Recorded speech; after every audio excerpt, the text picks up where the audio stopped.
여러분 안녕하세요. 닥터 칙촉입니다. 오랜만이죠. 제가 이사를 하게 되면서 2년 반 가까이 일했던 지금 병원을 퇴사를 하게 되었습니다. 요즘 소아청소년과 진료 대란에 대해서 힘든 상황에 대해서 제 유튜브를 보시고 방송사나 뉴스에서 인터뷰 요청이 조금 들어오고 있는데 제가 혹여나 말을 잘못해서 저희 과에 문제를 일으키거나 할까봐 걱정도 되어서 다 좀 거절을 하고 있었어요. 근데 이제 대학병원 퇴사를 앞두고 앞으로 걱정도 많이 되고, 그리고 제 개인 채널은 어쨌든 제 개인적인 생각을 말하는 공간이니 지금 이런 문제들에 대해서 좀 얘기를 해봐도 되지 않을까 해서 카메라를 켜보았습니다.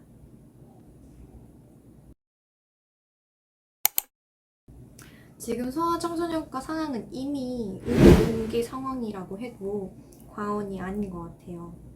이렇게 급속도로 붕괴가 되고 있는 이유는 바로 소아청소년과 전공의들이 급속도로 줄어들었기 때문인데요. 그만큼 지금껏 대학병원에서 전공의가 하는 역할이 매우 컸기 때문입니다. 일단 소아응급실 붕괴가 먼저 제일 큰데, 소아청소년 환자들은 신생아, 영아, 소아, 청소년 연령에 따라서 흔한 질환이 다 다르고, 그에 따라서 처치와 치료가 완전히 달라지고 약 용량도 몸무게에 맞추어서 일일이 다 다르게 처방해야 하기 때문에 성인 환자와는 완전히 다른 특수성을 지니고 있어요. 그래서 성인 환자 같은 경우는 응급실에 오면 응급의학과 선생님들이 1차로 먼저 진료를 보고, 수술이 필요하거나 조금 더 전문적인 치료나 입원 치료가 필요한 환자에 대해서만 이제 각 과에 있는 응급실 당직한테 콜을 해서 추가적인 진료를 보게 하는 시스템이라면, 대부분의 대학병원에서 응급실에 오는 소아 환자는 소아청소년과 전공의가 처음부터 끝까지 다 맡아서 진료를 해왔었어요. 그래서 저도 전공의 생활 중에 가장 힘들었던 것이 응급실 당직에 선 일이었고, 1, 2년차 때는 물론 아랫년차 전공의들이 점점 줄면서 4년차가 되어서도 응급실 당직을 섰었는데, 소아는 응급실에 내원하는 환자가 워낙 많다 보니까 아예 밤을 꼬박 새는 경우가 대부분이고, 응급실 당직 선 다음날 이어서 바로 쉴 틈 없이 정규 근무를 해야 했기 때문에 너무 힘들었습니다. 이렇게 전공의들이 적은 임금으로 밤새가며 진료하면서 굴러가던 소아 응급 진료였기 때문에 소아과 전공의가 급감하면서 더 이상 소아 진료를 볼 사람을 찾기가 어려워진 것이죠.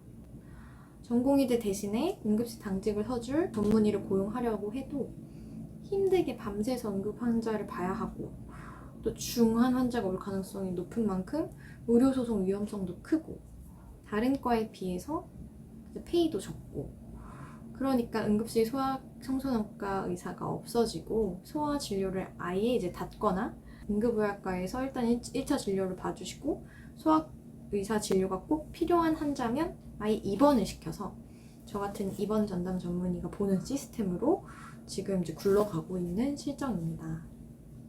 입원 병동 또한 마찬가지예요. 입원한 환자들 역시 그동안은 전공의들이 다 주치의를 보면서 실질적인 오더를 다 내고, 병동에 상주에 있으면서 환자를 봐왔고, 밤에는 돌아가면서 당직도 다 서고 그랬는데, 전공의들이 이제 아예 들어오지를 않으니 입원 환자를 볼 사람이 없어지고, 그래서 저 같은 이 병동 환자를 보는 전문의들을 구하고 있지만, 아무래도 이제 대학병원에 입원하는 환자들은 중증도가 좀 높기 때문에 이런 자리 역시 전문의들이 기피하고 있는 현실입니다. 지금도 제가 퇴사한 후에 새로 오실 후임을 구하지 못해서 그래서 더 마음이 좀 무겁습니다. 그나마 이런 일반 입원 병동은 저처럼 일하는 전문의 선생님들이 아직 그래도 꽤 있지만, 가장 걱정되는 부분은 바로 중환자예요.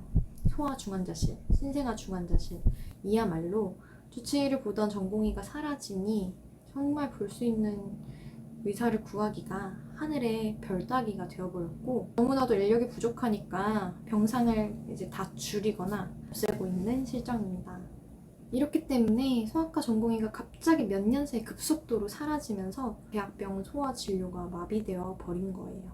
그렇기 때문에 이런 치료가 가능한 소아과 인력이 부족한 병원에서는 애초에 응급실 진료가 어렵다고 이야기를 하거나 진료는 가능하나 입원은 어렵다고 얘기를 하는 거고, 응급실 뺑뺑이 현상이 발생하고 있는 겁니다. 이렇게 대학병원이 마비가 되니까 동네 1차 소아과 병원에서도 입원 치료가 필요한 아이들을 보낼 큰 병원이 없어서 큰 병원에 가라고 이제 소견서를 써줘도 이제 대학병원에서 입원이 안 된다고 다시 돌아오는 경우가 너무 많아서 제 주변 친구들도 너무너무 걱정이 된다고 하더라고요. 그럼 이렇게 소아과 전공의가 최근 몇 년 새에 갑자기 왜 이렇게 줄었을까? 그런 이유는 여러 매체에서도 막 얘기를 많이 했던 것 같은데, 제가 생각하는 데는 크게 4가지 이유가 있어요. 첫 번째로는 출산율이 감소하고 수가가 낮은 과라는 점입니다. 소아과는 다른 과 진료와는 다르게 비급여 진료라고 할 만한 것이 없어서 대부분이 급여 진료인데요.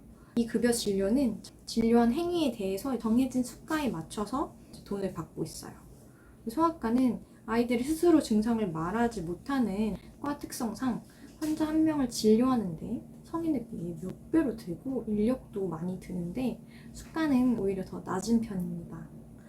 그래서 환자 수를 많이 봐야지 그나마 다른 과만큼 돈을 벌 수 있는 그런 과였는데, 점점 출산율이 감소하면서 환자 수가 적어지니 환자 보기는 배로 힘든데 돈은 못 버는 그런 과이니 아무도 지원을 안 하려는 경향이 이제 더 강해진 거죠.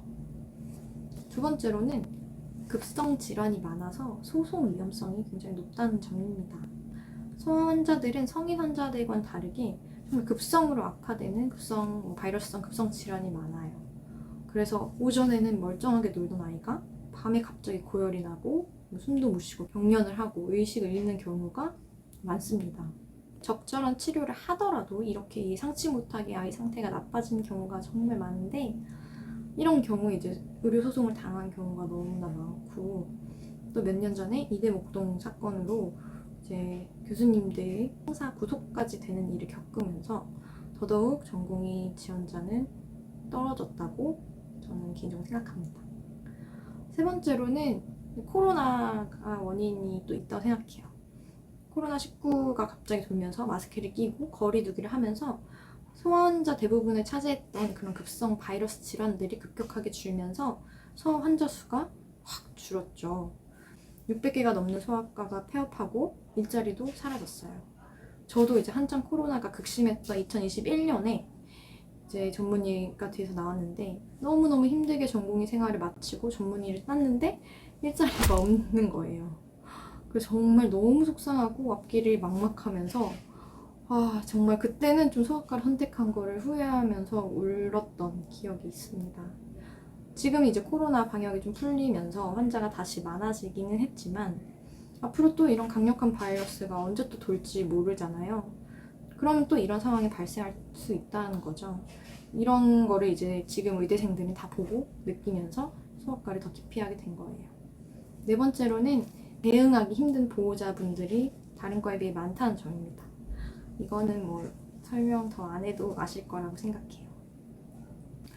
저도 이제 결혼을 했고 아이를 낳을 계획이 있는 사람으로서 소아과 의사인 저마저도 제 아이가 많이 아플 때 이제 입원을 받아줄 소아병원이 없을까봐 아이 낳기가 되게 무서울 지경인데, 다른 분들은 오죽할까 싶어요. 마음 놓고 아이를 낳을 수 있을까 싶어요, 정말.